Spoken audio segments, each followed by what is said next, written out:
Analyse du 18 avril. Let's go.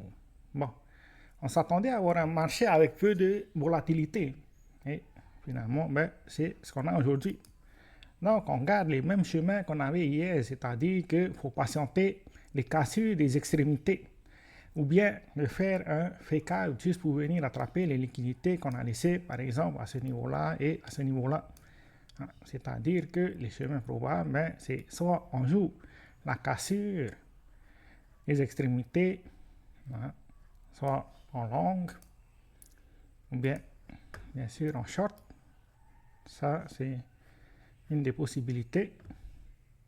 Ça m'étonnerait qu'on fasse ça ce week-end, mais bon, au mieux prévoir.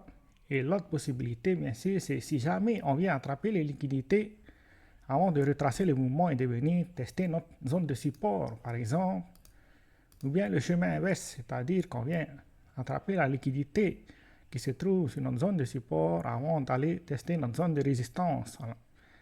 Donc, il y a des possibilités de jouer ce genre de scénario, c'est-à-dire que des scénarios en range où on achète quand on arrive près des supports et qu'on vend quand on arrive près des résistances. Voilà.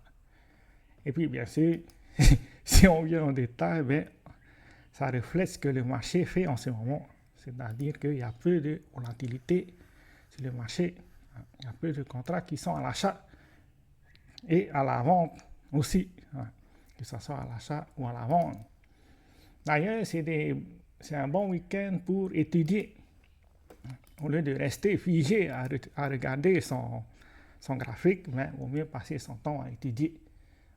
D'ailleurs, je dois faire des mises à jour par rapport au site web. Je dois remettre l'intelligence artificielle à jour, voilà, pour les élèves. Comme ça, ils auront toutes les réponses aux questions qu'ils ont. C'est tout ce qu'on a pour aujourd'hui. Ciao, ciao.